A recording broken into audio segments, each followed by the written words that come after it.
오늘도 하나님의 은혜와 사랑과 평강이 저와 여러분에게 넘치기를 간절히 축원드립니다.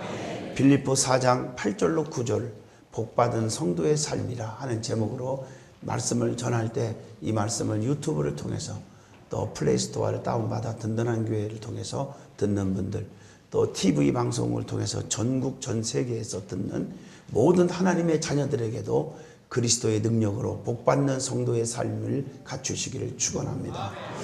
세상의 원리나 우리 신앙의 원리나 비슷한 게 많잖아요.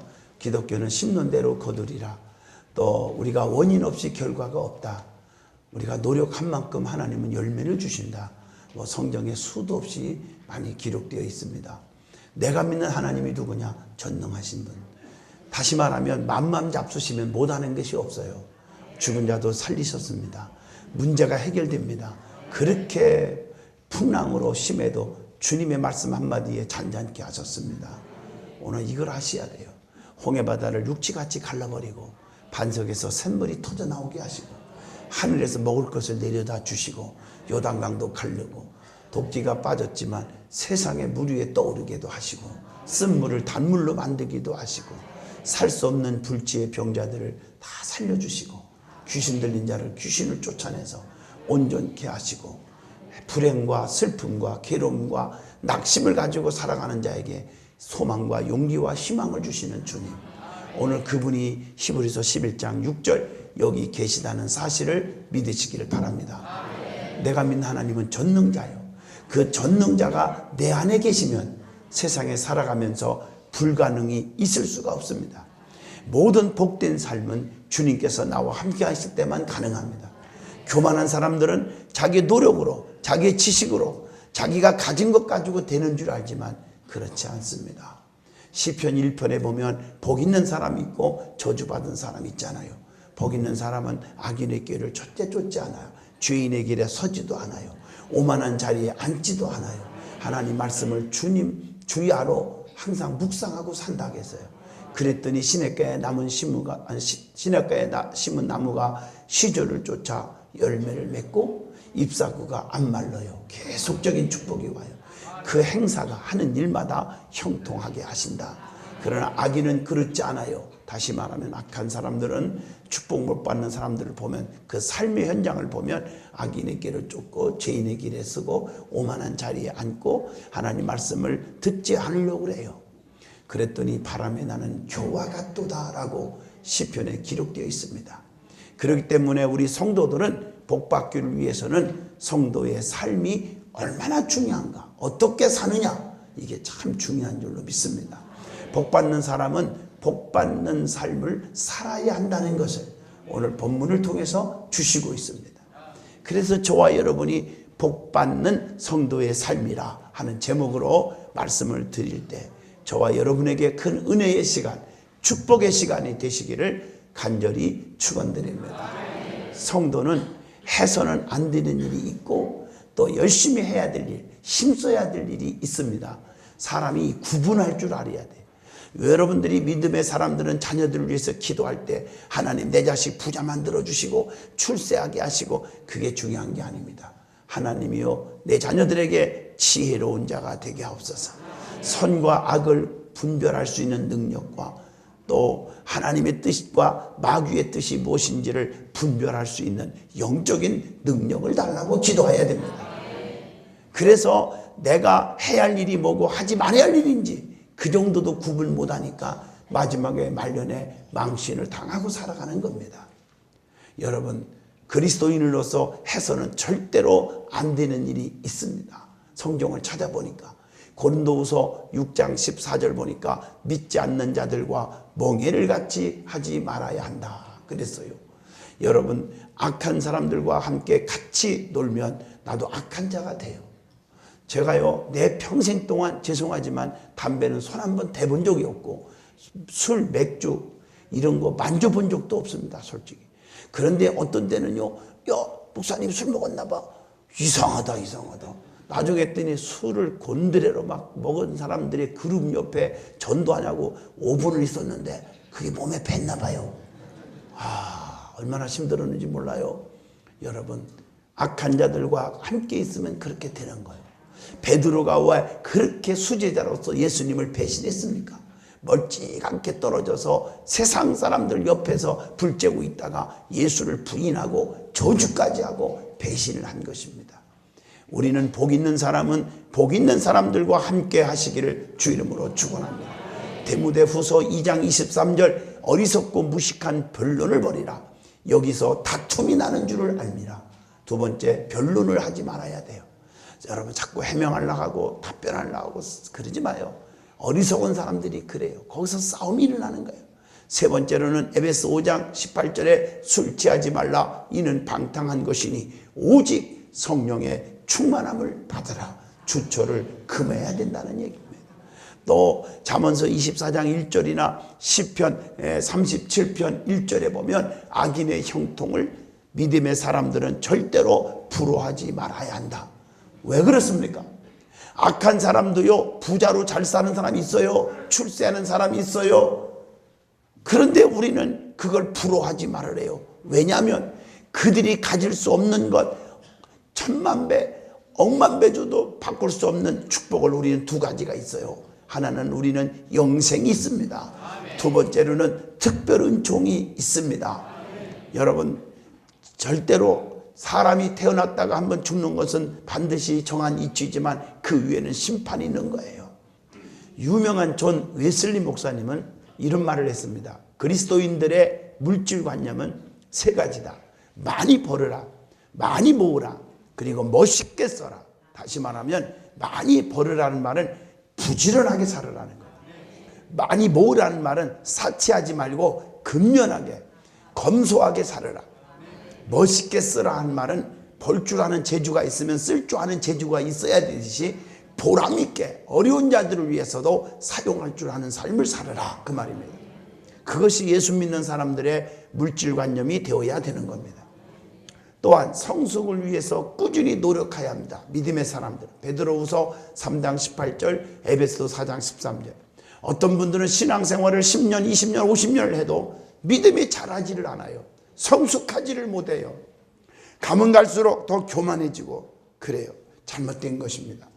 믿음이 성숙해지기를 바랍니다. 그 다음에 네 번째로 나 중심보다 하나님 중심, 이웃 중심, 또 약한 자 중심으로 살아야 돼요. 로마서 14장 1절입니다.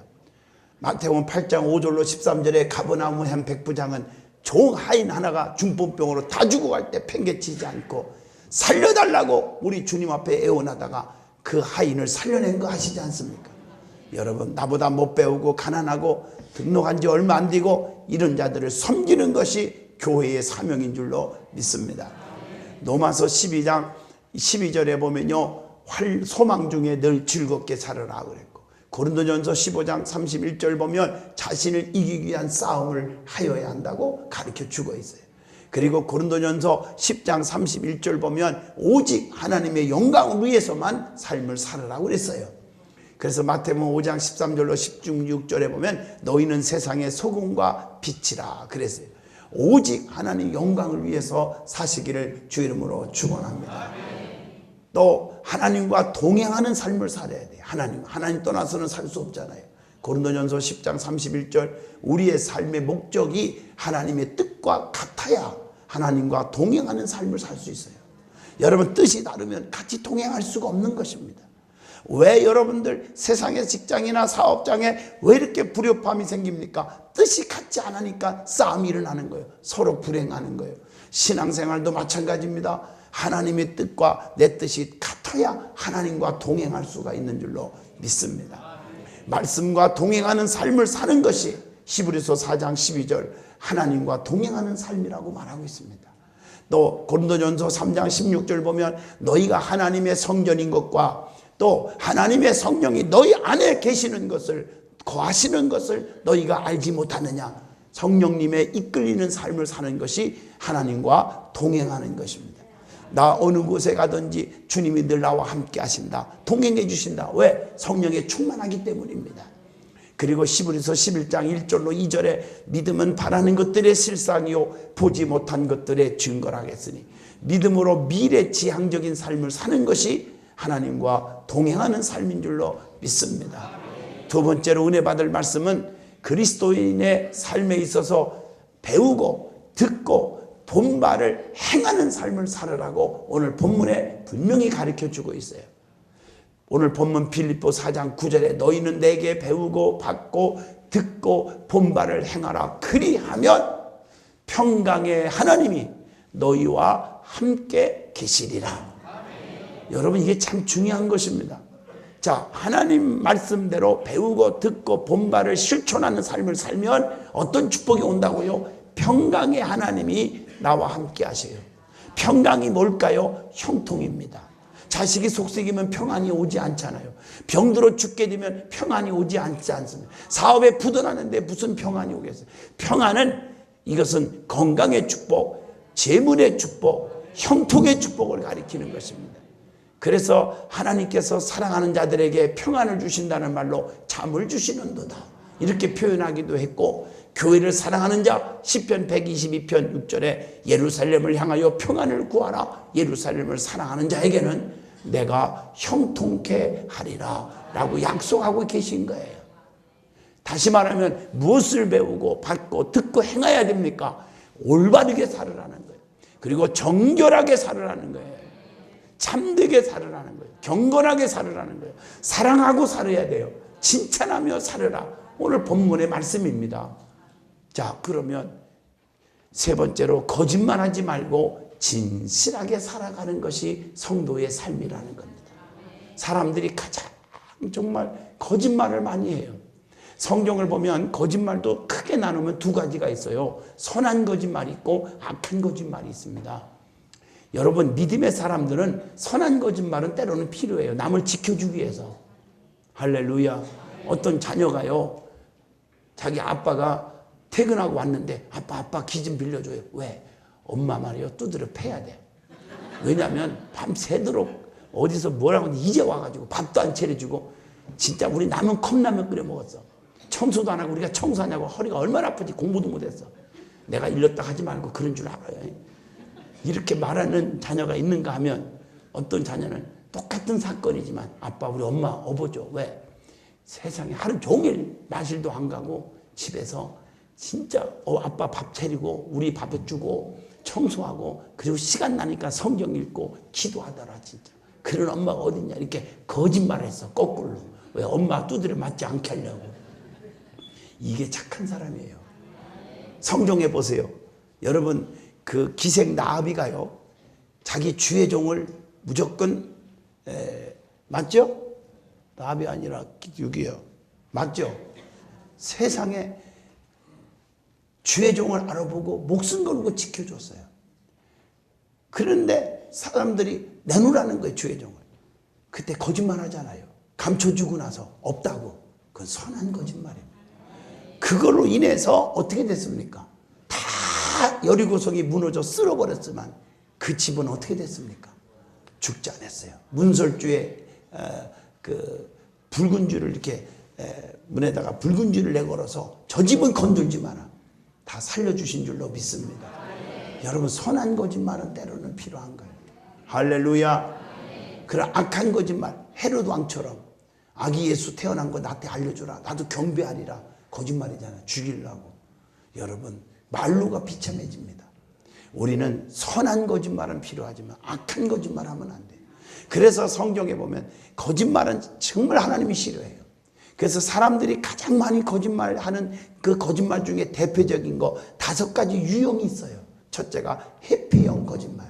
자신의 잘못을 회피하기 위해서 하는 거짓말이에요. 높은 위치에 있는 사람들이 이런 거짓말을 할 때 많은 사람들이 피해를 볼 수밖에 없는 것입니다. 또 비난형 거짓말. 그래서 오로지 남을 괴롭히고 망하게 하려는 목적으로 거짓말하는 자들이 얼마나 많은, 이 안티들, 기독교를 마주 그냥 멸망시키려고 인터넷에 거짓말을 올려놓고 교회를 무너뜨리려고 그러고 주의 종을 무너뜨리려고 하는 이런 세력들이 지금 엄청나게 많습니다. 특히 이단들까지 합세해가지고. 여러분, 이런 거 없어야 됩니다. 다른 사람에 대한 열등감이 큰 사람들이 많이 하고 빠르게 퍼뜨리는 것입니다. 세 번째로는 농담형 거짓말. 자기는요, 아무런 그 생각 없이 농담 삼아 거짓말한 것이 남에게 얼마나 피해가 오는지를 아셔야 합니다. 그 다음에 아부형 거짓말이 있어. 남을 기쁘게 해주려는 것은 좋으나 지나친 아부. 그래가지고 뭔가 이익을 좀 챙겨보려고 이런 아부형들, 보통 그 높은 권력을 가진 사람들에게 아부하는 자들이 많잖아요. 이런 건 좋은 것이 아닙니다. 위장형 거짓말, 다른 사람들에게 주목받기 위해서 하는 거짓말, 위장수를 써요. 작은 것도 크게 부풀려서 말하려고 하는 이런 거짓말은 안 해야 될 줄로 믿습니다. 제가 분명히 말하는 것은 목회하면서 이 진실한 자가 결국에는 성공합니다. 이런 자들은 정말 축복을 주십니다. 진실한 자. 거짓말의 대부분은 남에게 해를 끼칩니다. 악을 끼칩니다. 그리고 양심을 속이게 만들어 버립니다. 이런 것은 없어야 될 줄로 믿습니다. 그 다음에 네 번째로 칭찬하기를 인색하지 말아야 돼요. 이게 올바른 복 받는 성도의 삶입니다.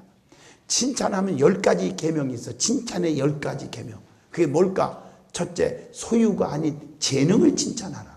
넥타이가 참 멋있네요. 이런 말보다는 역시 패션 감각이 뛰어나네요. 아멘이 소풍 가졌습니다. 사람들이 원하는 것은 능력입니다. 능력을 인정받는 순간 둔재가 천재로 바뀌는 것입니다. 사람들이 원하는 것은 능력입니다. 이걸 아셔야 돼요. 두 번째, 결과보다는 과정을 칭찬하세요. 돈 많이 벌었네요. 그게 중요한 게 아니에요. 그동안 얼마나 눈물로 기도했겠습니까? 대단하십니다. 아멘 하십니까? 이게 얼마나 중요한데 과정을 무시하면 안 돼요. 할렐루야. 세 번째, 타고난 재능보다는 의지를 칭찬하는 것이 중요합니다. 머리 하나는 여기 머리에 하나는 타고 태어났네. 아주 그거보다 성실성을 누가 따라가겠어요? 하는 게 낫지 않겠어요? 네 번째, 나중보다는 즉시 칭찬하라. 옛날 10년 전, 20년 전 얘기하여 소용이 없습니다. 현재 칭찬거리를 가지고 즉시 칭찬해 주는 것이 축복인 줄로 믿습니다. 다섯 번째로, 큰 것보다는 작은 것을 칭찬해야 돼요. 별거 아닌 일에도요, 와! 하고 위력을 발휘하는 거예요. 여러분, 물 한 방울이 모여서 큰 강을 이루듯이, 여러분, 홈런만 치려다가 헛방맹이를 칠 때가 있잖아요. 그러다가 나중에는 홈런을 치면 모든 게 극복이 되잖아요. 작은 것도, 정말, 칭찬할 수 있어야 됩니다. 그 다음에 여섯 번째로, 애매모호한 것보다 구체적으로 칭찬해 주는 것이 아주 중요합니다. 참 좋은데요 보다는 이 가을 분위기에 참 어울리네요. 얼마나 멋있어요. 할렐루야. 또 우리가 사적으로 보다 공개적으로 칭찬하라. 여러분, 아무도 없는데 혼자서 당신은 최고 멋져. 그리고 뒤에서 뒷북치지 말고, 사람들 잔뜩해서 저분은 정말 착한 분이야, 저분은 참 귀한 분이야, 칭찬해 줄 수 있는 사람이 돼야 하잖아요. 아멘 하시죠? 그리고 장본인이 없을 때 그 남긴 칭찬은요, 그 효용 가치가 10배 나타나는 겁니다. 그걸 하셔야 돼요. 없는 데서 더 칭찬해 주세요. 자, 여덟 번째, 말로만 그치지 말고 보상으로 칭찬해 주라. 우리 딸이 이번에요 1등 났어요. 그러면 한 통 내야겠네. 그러지 말고요. 칭찬은 그게 아니에요. 내가 한 통 쏘겠어. 당신 딸 1등 났어요. 얼마나 축하할 일이요. 그런 자가 돼야 돼요. 얻어먹으려고 말. 아홉 번째, 객관적인 것보다 주관적으로 칭찬하라. 참 좋으시겠어요 보다는 동감의 뜻이 있는, 즉 제가 다 신바람이 나더라니고 당신 때문에 내가 이렇게 신바람 날 수가 없어. 얼마나 아름다워요. 할렐루야. 관계의 끈을 만들어지는 겁니다. 그리고 이런 것들을 배워야 된다는 것입니다. 언젠가는 나 자신도 이 세상 누군가에게 스승이 되고 멘토가 된다는 것. 열 번째, 남을 칭찬하기보다는 또 자신도 칭찬할 줄 알아야 돼요. 여러분, 자기 자신이 비관하는 사람은 안 돼요. 정말 낙관론자가 돼야 돼요. 나는 할 수 있어. 뭐든지 하나님이 힘 주시면 할 수 있어. 이런 사람이 성공할 줄로 믿습니다. 그 다음에 스스로 자기 자신을 다스릴 줄 아는 사람이 복 있는 성도의 삶인 줄로 믿습니다. 심리학자 케이치프 노이스라고 하는 사람 말에 의하면 사람에게는 6가지 감옥이 있대요. 6가지 감옥. 그런데 그 감옥에는 한번 들어가면 나오기가 너무 힘들다고 그래요. 그 감옥이 뭘까? 첫째가 자기 도취의 감옥이라고 합니다. 자기 도취. 여러분 주변에 공주병 걸린 줄 알아서 왕자병 걸린 사람 옆에 쳐다보지 마요. 들키지 마시고 그냥 앞으로만 조심해요. 이거 한번 생각해 볼 필요가 있어요. 두 번째, 비판의 감옥이 있어요. 이 감옥에 들어간 사람은 항상 다른 사람의 단점만 봅니다. 비판하기를 너무 좋아해요. 그러다 보니까 주변에 사람들이 잃어버려요. 친구가 안 생기는 겁니다. 세 번째, 절망의 감옥이 있습니다. 이상하게도 이 감옥에 들어가지 않을 것 같은데도 이외로 들어가는 사람들이 얼마나 많아요. 그래서 심하면 우울증에 걸려요. 이들은 항상 세상을 부정적으로만 보고 불평하고 절망합니다. 자, 네 번째, 과거 지향의 감옥이 있어. 과거 지향의 감옥. 옛날이 좋았다고 하면서 현재를 우리가 낭비하는 사람이 있어요. 이건 정말 발전이 없습니다. 지난날 다 털어버리고 미래를 향해서 전진하는 성도가 되시기를 축원합니다. 자, 다섯 번째, 선망의 감옥이 있어요. 선망의 감옥. 남의 떡이 더 커 보이는 거예요. 옛날 속담이. 이 속담이 꼭 들어맞는 감옥입니다. 내 떡의 소중함을 모르고 남의 떡만 크게 보이는 거. 잘못된 겁니다. 여섯 번째, 질투의 감옥이 있대요. 질투. 남이 잘 되는 것을 꼴을 보지 못하. 괜히 배가 아파. 그래서 위장병 걸릴 수가 있어요. 조심해야 돼요. 할렐루야. 이 감옥에서 벗어나기를 주 이름으로 축원합니다. 다섯 번째로, 그리스도인의 참된 삶에 대해서 말씀을 드리고자 합니다. 자, 그리스도인들이 어떻게 참된 삶을 사느냐. 정결에 대해서는 다니엘서 1장 8절 절대로 변하지 말고 지켜야 합니다. 변하면 안 돼요. 그리고 고린도전서 6장 19절 보면은 우리의 몸이 성령의 전인 줄을 알고 살으라고 그랬어요.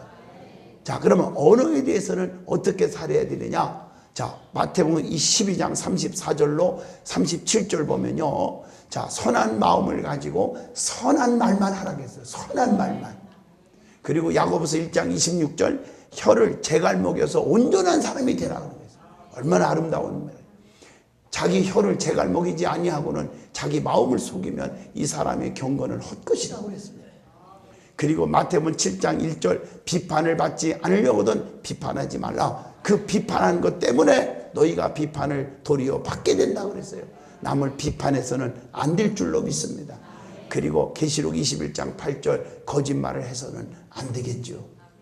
자, 교회에서 참된 삶이 그러면 무엇일까? 교회는 자, 베드로전서 4장 10절 보면 안디옥 교회 성도들처럼 봉사와 구제가 있어야 되겠고, 또 예루살렘 교회 성도들처럼 전도하는 일, 헌신하는 일이 있어야 돼요. 디모데후서 4장 1절로 5절입니다.